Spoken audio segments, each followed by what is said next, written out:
Well, Kate, thank you so much for joining us today. I was really looking forward to this conversation, partially because you've written this incredible book, Powerfully Likable, which has been getting all sorts of accolades and press coverage for what is, I think, a topic that a lot of HR leaders grapple with, which is how do I do this job in a way where should I be likable and or powerful, and how do I think about that dichotomy? The awesome reason why I'm so excited is it's a bit of a mini reunion because we worked together years ago at Khan Academy, and I was like, oh, Kate is like the fancy Google communications PR person who's coming in to help us out, and you and I became fast friends and spent a good amount of time together while we were there. I would love if maybe you could share with our audience a bit about your background and your arc and what brings you here to be talking about Powerfully Likable today. Oh, thank you so much, Jess. And thank you, Andrew, for having me. This is a true delight. It's a funny question, isn't it? What brings me to things? Because what brings any of us anywhere, right? But it's a really lovely mingling of a lot of threads of my career that I realized in hindsight have become very relevant and connected, but maybe at the time didn't feel as much. One of the threads that led me to this book in particular is that I worked in communications for a long time. So I worked inside communications in companies like big tech and on the startup side, where I would notice and work with executives on how to present, how to create narratives and pull material together and essentially coach them, although I wouldn't have thought of it as coaching at the time. And the other thread that comes into this is that I am a debate nerd. And Kate's being modest because I was telling Andrew actually before this, I was like, she won the world championship in right. not just Which is kind of the nerd Olympics, right? Or one of the nerd Olympics. I'm sure there are others. And so I've always cared a ton about how you speak and how you persuade. And particularly in my experience, the tech companies I worked at and debate were largely male organizations. And they were, particularly in the sense of debate, very adversarial male organizations. And so there were always a lot of questions for myself, like, hang on, I can't just ape the men around me because I was getting feedback like, that's too much, you're too aggressive, that's too strong. But I can't over feminize either because I would be perceived as weak or beatable or all these other things. So I suppose I have walked this tightrope myself for many years. And now I work with people to help them walk the tightrope. And so that's what was very exciting to me about writing the book was like, ooh, I get to bring all of those stories and learnings and honestly some of my own failures in a book that hopefully will help others who may well find themselves negotiating similar tightropes. You're a bit of a unique guest for us in that you're not coming from the HR world. You've come from this communications, PR world, and you're now working as an executive communications coach. For anybody who's not worked with an exec comms coach before, can you share more about the types of things that you work on and, who comes to you and when? Yes, it's a great question. It is a weird niche, but if you think about communication as a foundational thing that underlies all of our work, I work with people who are in the C-suite in all different areas, all the way down to, I would say, like emerging leaders at companies where I work with like cohorts of early managers or mid-level managers, etc. And really what you're looking to do is, what are the patterns that I have learned that are serving me and working for me in how I communicate? I do a lot of work helping folks isolate those. But then what are the patterns or the things that I might be doing that are underselling my contribution or my value? And oftentimes those are unconscious or they are in service of trying to make us appear less threatening, more likable, all sorts of different things that come at those intersections where we might feel essentially fear in a workplace. And so my clients range across verticals, across stages, and across companies, but they are usually folks who are at some sort of an inflection point in that they might have had a promotion and think, I have to speak in front of this all hands and it's 400 people and I've only ever spoken in front of 200 or 20. How do I make that jump? Or maybe they are people who are like, I need to be more persuasive with my stakeholders, right? I'm not getting the cut through and I now need to talk to a board or to investors or to press or to all sorts of other constituencies. I want to be my best when I'm doing that and I don't know that I am there yet. That makes sense. That's a need. Boy, that's a need. Right? Yeah. Kate, thank you again for being with us. I'd love to open up the cover a bit on the book. Congratulations on publishing the book. Could you share a bit more with our audience that may not have all yet had the chance to read Powerfully Likable? Could you share a little bit more about some of the central ideas?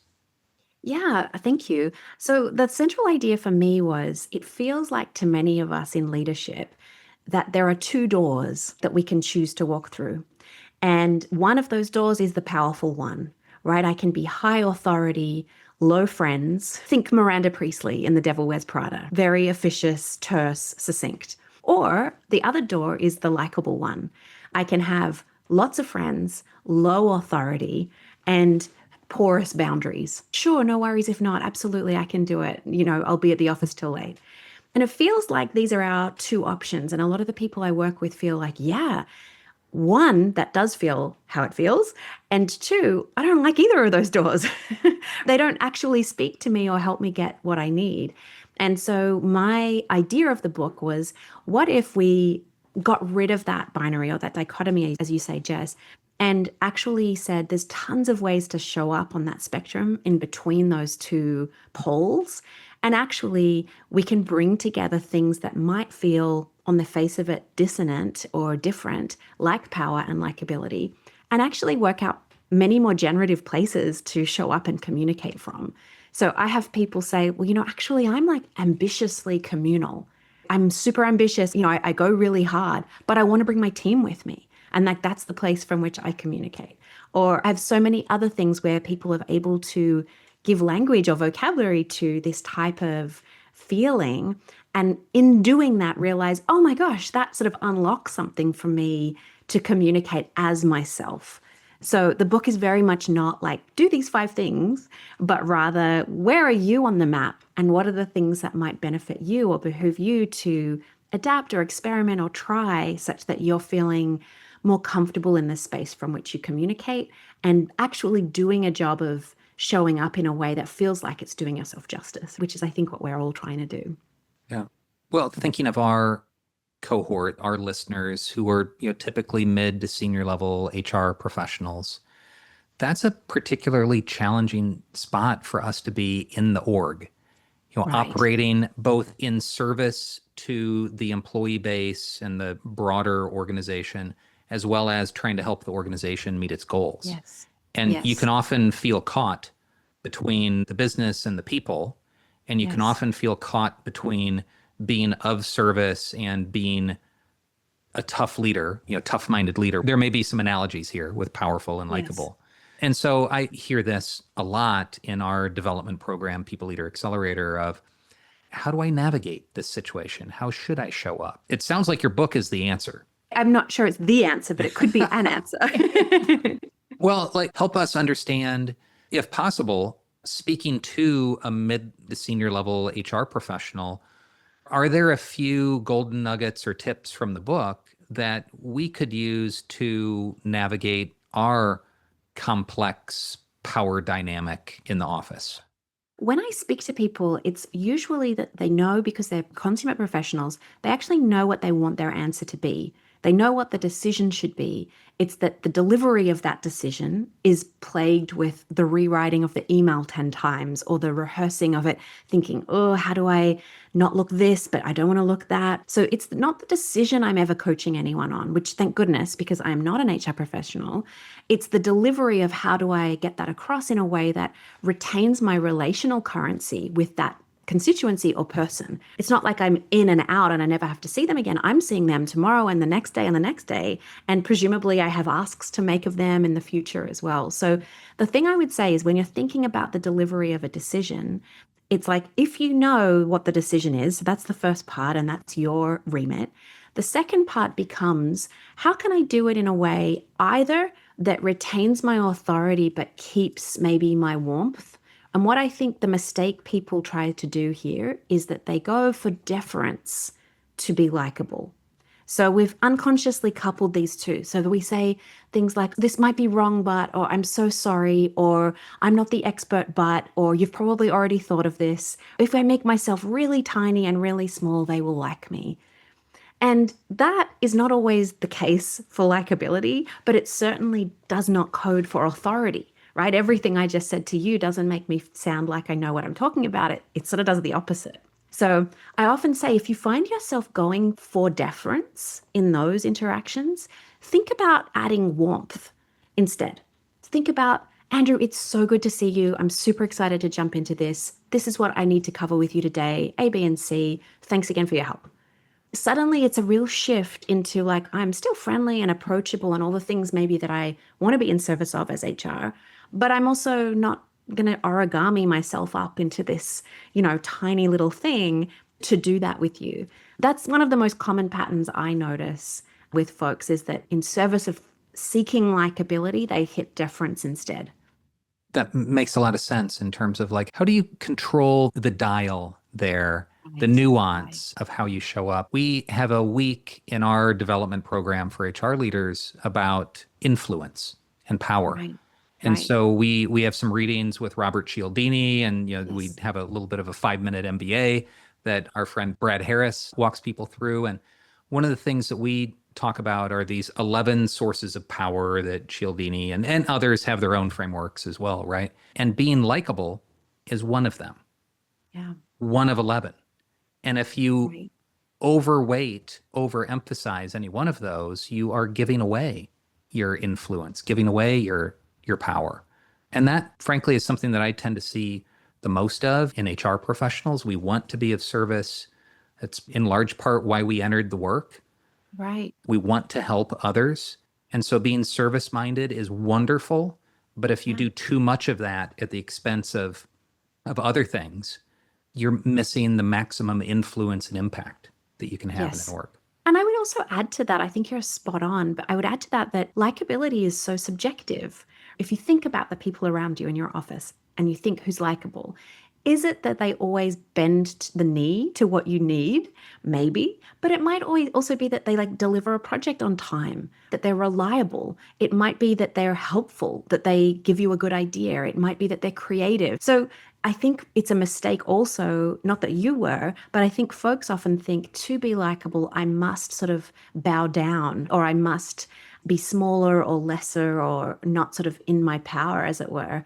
And actually, there's so many ways we can think about likability that I don't think anyone I've ever thought likable was someone who was like made themselves tiny around me. I think it was I admired something about them or I liked being in their company. So I think that's important for folks to remember as well. Kate, maybe one more follow-up question from me. I know Jess is chomping to ask more questions. Likability in today's environment with new technology, with AI, with disappearing text messages, with video, short form, also the political environment, and let's say sensitivities that are happening between groups that just can't agree or can't see things the same way. How is likability being shaped and changed in this context?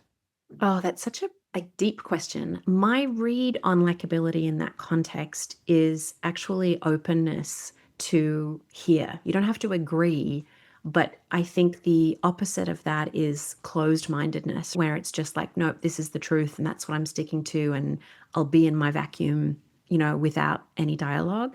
I think it has to be on the side of dialogue, which is to say, even if I am a staunch opponent of yours, I would hope that I was able to sit down and actually hear what you had to say and see if there was any validity to it or applicability of it to my work. I mean, that's also my debate bias showing, because I'm a firm believer in like there's always two sides. And sometimes those sides, I think, particularly in, politically sensitive contexts, are much more heated or much more harder to see the opposition because, we're in media environments that reinforce our own preferences, etc. So it becomes further and further away. But I do think openness is probably the key there to thinking about likability, and maybe unlikability is like just a refusal to engage or even countenance, an opposite point. Actually, I feel like I have to follow up on that. I have a real life situation. I was at a business dinner not very long ago where the person sitting next to me was sharing, after a couple glasses of wine, a bunch of conspiracy theories related to political items. And I won't say which side or whatever. And I chose to shrink, to get really focused on eating my mashed potatoes. Yeah. And not ask any follow-up questions and not engage or dispute. But I'm hearing from you that being unlikable, dislikable is refusing to engage. Like I looked for safety, and so I just didn't say anything. I was, oh my goodness, I don't want to engage in this. But it sounds like that may be the wrong thing to do. Withdrawal. Well, I think judgment would tell you that you picked the right context and maybe how much worth that was to you, right? There's also a world in which like that's exhausting. You don't need this person. It's a dinner party and those mashed potatoes look pretty good. And so maybe that saving your own energy in that moment is like the best sort of longer term sustainable position. If that person was your key stakeholder and what you were actually discussing is the project you're working on or, tasked with delivering, then it's probably harder to ignore or shrink back, or maybe more detrimental to the work outcome if you did. So I certainly think there's judgment in like, if it's just a social thing to be able to withdraw is, if that saves your own mental energy as well, then that's not a bad thing. Bless you for making me feel better about not engaging in that. I think all the introverts listening to this right now, including myself, are like, ooh, Kate just gave me permission. I give you full permission. I have a bit of a like non-HR question. I was personally really curious about the title of the book and how you landed on it. And even just the difference between what would it represent to say that you are powerfully likable versus having likable power. I would love to hear maybe a little bit more about the naming of it. And, Andrew mentioned there's 11 sources of power according to this, other research, and why this particular piece of it? I think it was the one that spoke to me the most because I was someone, especially at the earlier stages of my career, I would always get in, 360 feedback. I would always get, oh, Kate is always there with her lovely smile, or smile figured in like so many of my reports. And I would always feel like it was such a backhanded compliment. Like I did all of this work and the smile is the thing. For some period, I think I felt kind of unseen or dismissed or infantilized or all manner of things by that commentary.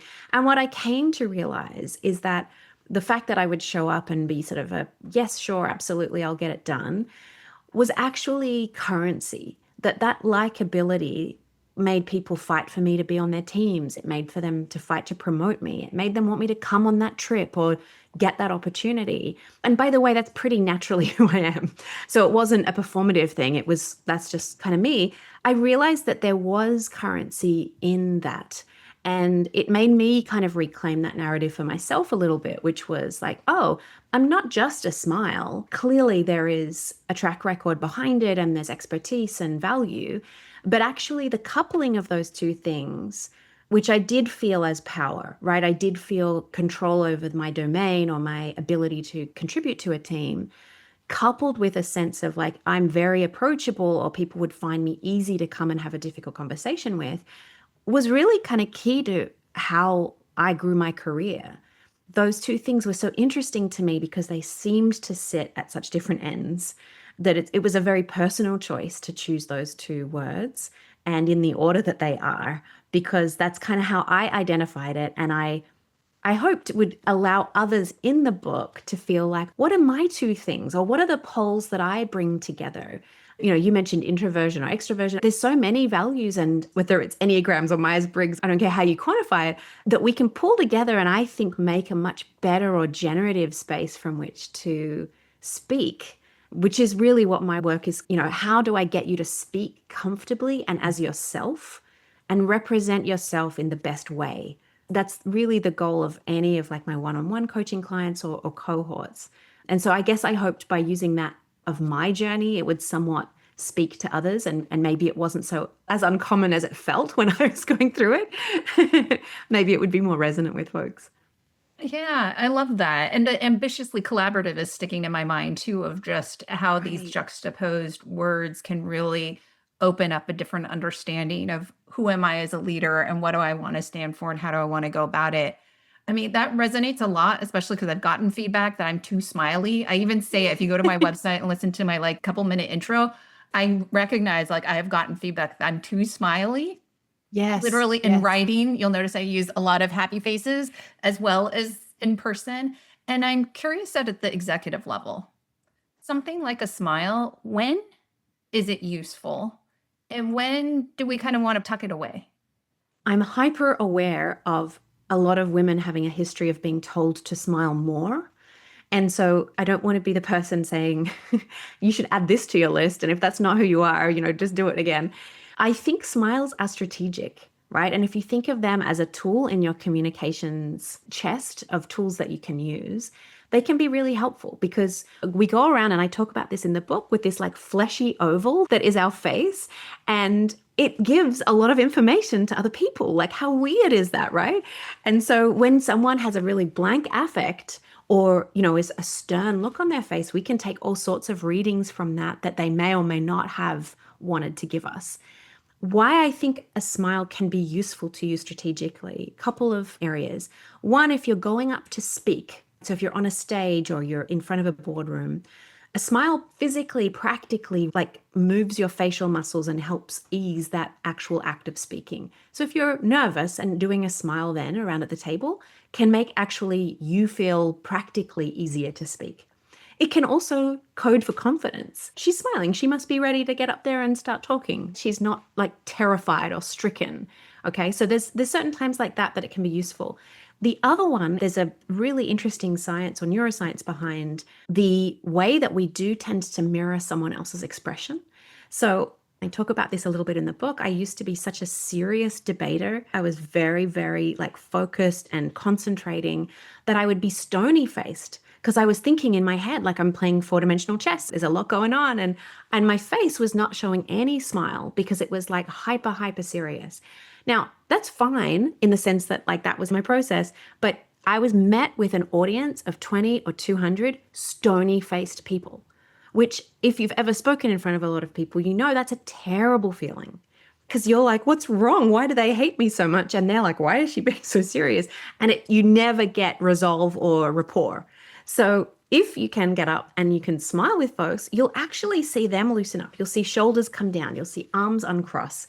And that's a really nice feeling that sort of feeds back into the energy of your own talk. So obviously there's thousands of examples I could give you, but those are two in terms of like maybe relevant to your listeners. If you're getting up to speak, don't be afraid of a smile if that doesn't feel terribly foreign to you. And even if you hate smiling, just know that it has strategic value. I love that. And the power of when we can use these smiles. Likability in general is a bit of a tricky element that we can struggle with, especially in the HR world. I'm curious, what are some of the most powerful shifts that you've seen folks be able to leverage when they are communicating? So a smile is one example of that. What are some other things that come to mind or that you've seen with your clients that can help and might be sort of like either easy, quicker tips or just longer term things that we can sort of keep in mind? One of them that comes to mind is it's a little bit related to the sort of diminishing oneself before we've actually had a chance to speak. But I talk a lot in the book about something I call imposing syndrome, which is the idea that it's often in making an ask that we fear being like an imposition on someone. So we like, oh, I don't want to take your time, or I promise it won't take long, or I'm going to send you just the top page. You don't have to read the rest. There's this anxiety around making an ask because it feels like making an ask is going to put the other person out terribly or potentially make you unlikable. So it often happens when we're acutely aware of our likability. And I want to say that most of us, if it is an ask, it is important. It's probably something you need. Right? I need to get those notes from you, Jess, because I got to send them to Andrew this afternoon. It's not a no worries if not, please don't hate me. It's a pretty legitimate business ask.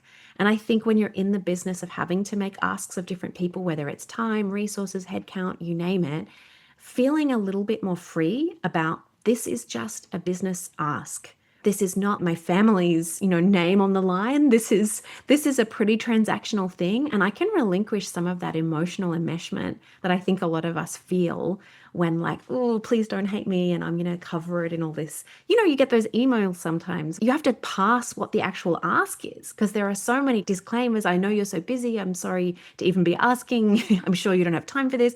You're thinking, just tell me what you need and I'll tell you if I can do it. So I think that would be one that I would say is a really simple one to start thinking about now. Do I have anxiety about making asks? And if so, can I put that down and just give myself a break over it? And again, I can still ask with warmth. I don't have to be like, Jess, I need the notes, Kate. And we're probably not going to send that email to each other as two smiley people. But it could be something we might get a like smiley face after the ask and before it. Or we might say something like, hey, Jess, thanks so much for your time earlier. Would I be able to grab those notes from you? Thanks again, Kate. Doesn't have to be like, I don't want to bring shame on my family and my my village, right? And I think that's a really thoughtful, helpful way to think about asks. And you're answering a question that was sitting in my head of how much to caveat. Can we just Right. make a direct ask? Is that okay? When is that all right? And one other thing actually coming to mind, because we were talking to somebody based in Asia the other day, is there a cultural element to it of like how much warmth you would put around it? And even from a company to company culture standpoint too, with that shift. Yeah, I'm working with a Swedish pharmaceutical company at the moment, and I do a lot of work in APAC as well. And so I think, yes, there are tons and tons of differences. The best way I think to do it is to do what I think in the West we would think of as just polite is probably the right way to think about it, right? So terse can come off very terse. But again, certain Asian or European cultures could seem very terse to us. So a little bit of grace goes a long way when you're dealing cross-culturally. I had a call recently, and I won't out the nationality of the person, but she said, Kate, you had a haircut. And I said, oh, yeah. And she said, I do not like it. And I was like really reminded of, I don't think she meant me any malice, but it was quite a shock to hear, right? And so I think those sorts of things can take us by surprise, but I've chosen to believe that I had a great haircut and it was a cultural moment. I've always loved your hair, by the way. I wish my hair did what your hair does. I'm thinking of these caveats and rationales and excuses often, right? Minimizing. I'm sorry to interrupt. This won't take long. I'm sorry I have to leave early. I've got to blah, blah, blah. I don't know, like actually speaking from my personal perspective, it kind of annoys me more when Right. someone comes in and absorbs more of our time, giving information we didn't need to hear. We're trying to move on. Yes. Like, don't interrupt us more to tell us about your dog sitter coming. Like, just go ahead and go take care of it, please.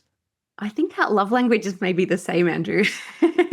I think there's that movement of, bring your whole self to work, which is that I will tell you about my dog sitter or whatever it is. And I certainly don't have an issue with like context, but it's the caveat is the important difference, which is if I'm a friend and I say, oh my gosh, I'm so sorry, I got to run, my kid's sick and I got to run to the school. That's totally fine as a reason I might have to drop off a meeting, right? Important context as to otherwise that's weird. Kate left, 10 minutes early. But the caveating is like, I would then spend a long time being like, I'm so sorry, this never happens. I can't believe it. I'll make it up. And you're right, that often does both take a lot longer. But also everyone else is usually like, I was with you when you said you had to leave, like leave or, do the thing. So the other thing I think I hear a lot from particularly women who are looking to go to that next level is they will do that type of caveating. And then they will say in the next breath, I keep being told I don't have executive presence, or I need to work on my executive presence, or I didn't get the promotion because of my executive presence. Now, executive presence is a much hated phrase from me and a very amorphous concept. But I think what they mean in those situations is an executive would handle it. They would not caveat it. They would say, I'm sorry, I have to leave 10 minutes early. Jess is going to catch me up. Thanks so much for your time. And they're out. And it's like, can you show with warmth, with friendliness, with whatever attributes you identify with, a sense of, I've got it handled. I'm doing my business and I'm moving on. I think that's a helpful lens, especially if you're feeling awkwardness in those moments, which we often do, right? It's hard to not do the expected thing in the moment if that's the situation. Showing more confidence and ownership versus being so apologetic. Jess actually prepped me for this, and so I'm hoping that you might be willing to share. Are there any scripts or sample language that you could recommend to our audience and our listeners that would help them, or us, I'm part of this too, please, help us to own our own accomplishments instead of downplaying them or defending ideas without being defensive? Are there words or phrases that would be helpful for us to show up in a more confident way? Yes, there are. And I give a lot of scripts in the book, not so much that I think everyone should pick them up verbatim, but really like, hey, here's an example of how that could sound. And then, that might be helpful. So a really useful one is you touched on the idea of, defending without being defensive, which I think a lot of people really find difficult, and it is difficult. One of the things I like to say Jess and I are in a meeting together and I staunchly disagree that she's got the right idea and I think mine should be the one we follow, right? Instead of being like, these are all the reasons you're wrong, or these are all the reasons I'm right, which is often what our brain wants to do, or at least maybe that's telling you too much, but that's what my brain wants to do. I would say something like, hey, Jess, I'm very interested how you got to this position. Can you tell me more about how you see that in service of the goal? And then you would explain what the goal was, right? Because where I'm bumping on it is I'm looking at this from this perspective. Am I missing something? Tell me how you've come to that. And what it does is it brings us together and it reminds us both we are in service of the same goal. And it invites you in to say, well, actually, Kate, the thing I think your plan has missed is, or this is really important to my, product managers or my HR leaders or whomever I'm representing because, and you may actually get to a more productive place together because I may have realized, oh, wow, what I thought was my super duper plan has not taken into account this really important piece of data. Or I can say to you, I see where you're coming from. My plan takes that into account in this way. Can I tell you a little bit about it? And so we're sort of getting into that place of information sharing and information gathering rather than like you're wrong and I'm right and we're sort of at odds. Because oftentimes we're in those situations, we have to defend or we want to hold the line. And oftentimes it's, say it's with someone who's more junior to us. They're like, we really want to go this way. And we've really decided, no, it actually has to be that way. Inviting them in, you can hear what they're saying and actually say, I hear you. We don't have the capacity to build that for this quarter. That's something I'm going to take on mind for the future. But actually for this quarter, we really need to go ahead with this as the plan. So you can defend the line, you can hold the plan in place, but you've at least allowed for that person to be heard, which is oftentimes really just what all of us want to be, is heard and validated. Like, that was a good idea. It's not going to work this time. So that's, I think, an example of those types of scripts or language. The mechanism I'm hearing that might be a theme here is responding to some type of conflict or difference with curiosity. Right. Rather than an explanation or descending into here's why or here's what I meant by blah, blah, blah. That's a statement. It sounds like coming back with help me understand XYZ could be a pretty effective approach. Yeah, I think it's curiosity and calm.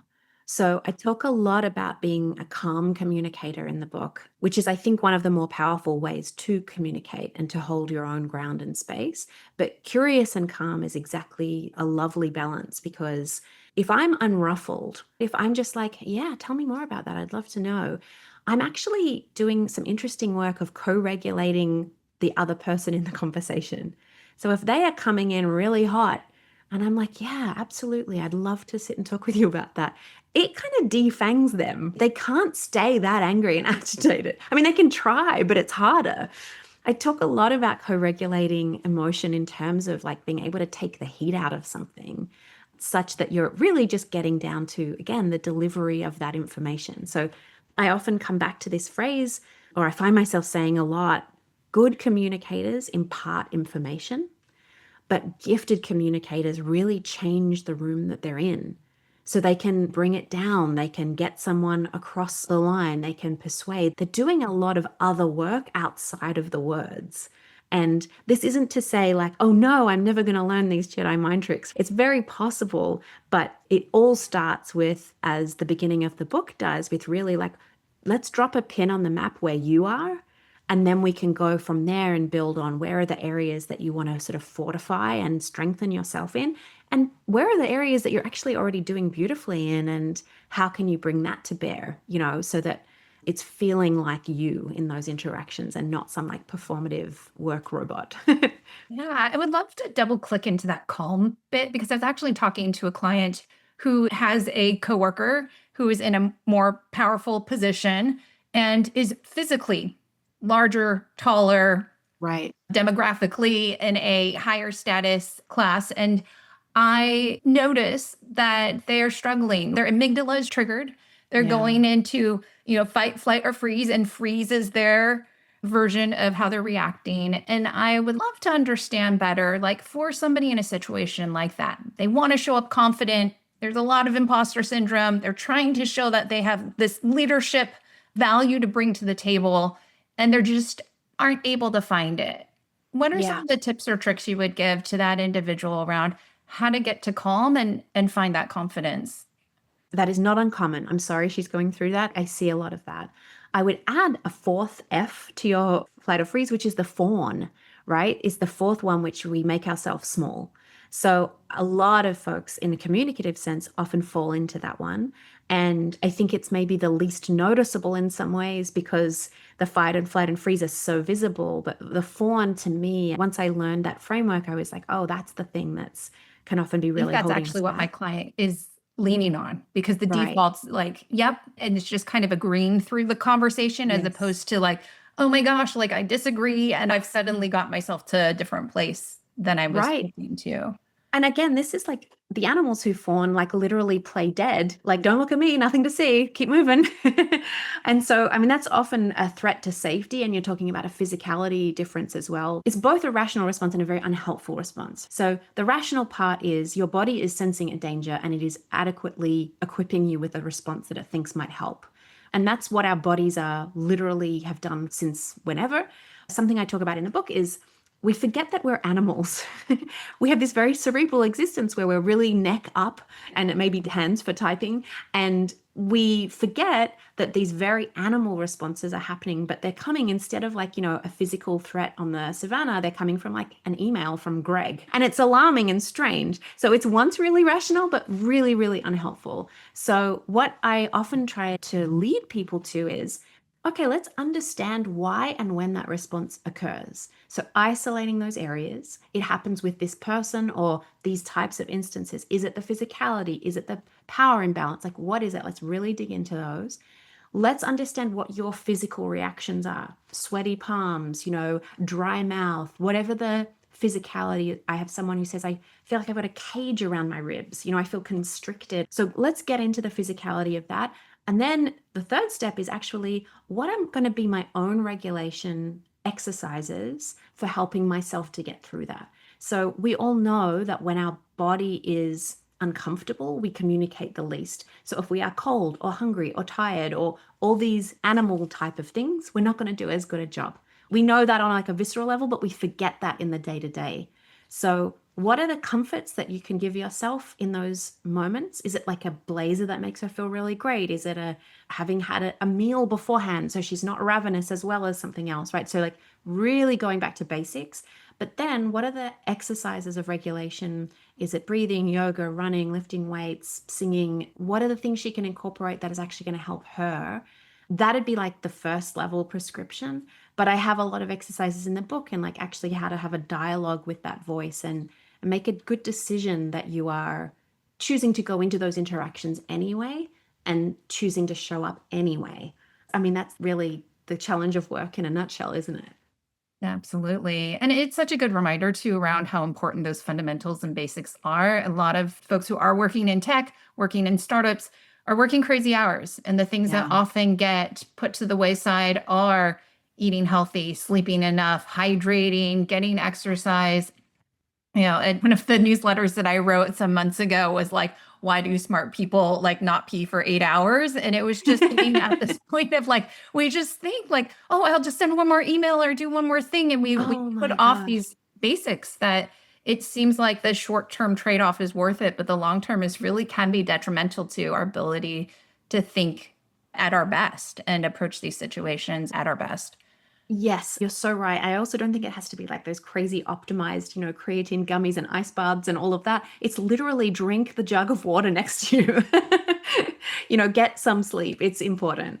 Kate, I'm still integrating some of the last nuggets of advice that you shared about how to deal with this power imbalance and these fight, flight, freeze, fawn interactions. And what I think I'm taking away from it, and help me make sure that I've got this, is that you can acknowledge it. You can observe that this is happening from my animal instincts and body reactions. But it's still up to us to use the cerebellum to make a choice, to Right. own our own behavior. And it might require conscious thought to still engage and still interact, even when all this stuff is going on. I wish there was this trick to say, oh, if I just say these 3 magic words, that person like gets smaller or gets out of my face or is nicer. Right. But it sounds like it's just like, this is happening to me. I'm going to say something calm and rational and probably curious. in response. Is that directionally correct? I mean, if you can, I think there's also instances. I mean, I'm certainly moving on the assumption that she is physically safe in this example. So obviously, if that was in danger, my advice would be different. But I think there'd be part of it, which is like, say you go into that meeting and you've done all of the calm regulating work you can, and you've made those decisions, and he is angry and threatening and irrational. And I don't know that that's the case, but if that were the case, I would say, you know what? I don't think we're going to get a lot done in this meeting. I'm going to say, there seems like there's a lot of heat going to it on your side. And I'm going to make some time for us to meet tomorrow, this afternoon, next week, where we can come back to this with a clearer mind and be much more rational about it. And what you're saying is essentially that behavior is not going to be acceptable to me. And I'm actually physically removing myself from it until you can, I had a funny interaction recently, which was not so much professional as I was dealing with a contractor at my parents' house, and I had to meet the contractor at the front door, let him in. It was a very, very big man, and I am a fairly petite woman. And I also had my 2 kids in tow, which was unusual, but that was the day. And I was 5 minutes late, which I apologized for immediately. I'm sorry I couldn't get a park. Here I am. Immediately started yelling at me for being late. And it was like, this was pretty unusual and very out of the ordinary, I would say, for me, but also like a pretty extreme response to 5 minutes late, again, for which I had apologized. And I hadn't even opened the keys to get into the house yet. And I just let him go and I let him talk. My kids were hiding behind me. And I said to him, are you going to stop doing that when I open the door? Ooh. Right? And I said, will you be polite to me if I let you inside? And it took him back a little. He did not like it, but he stopped. And so I think in those sorts of situations, because now I'm in a house with, and it was a really difficult situation. And that's probably the worst I've experienced in terms of someone like literally sort of leering over me and being very physically threatening. But I think sometimes we forget, if that person is unable to regulate themselves or has difficulty in doing it, you can forget that your behavior is actually causing that effect on others.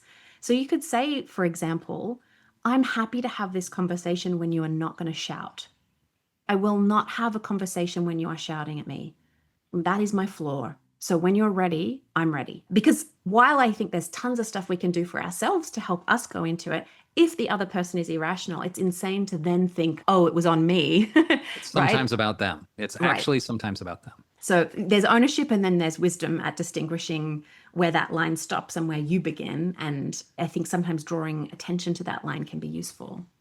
This is so useful, really, overall. We had another guest on our show. The episode's already been released, Melanie Naranjo, who talks about some of the power imbalances and demographic differences that are fairly common in our work in HR.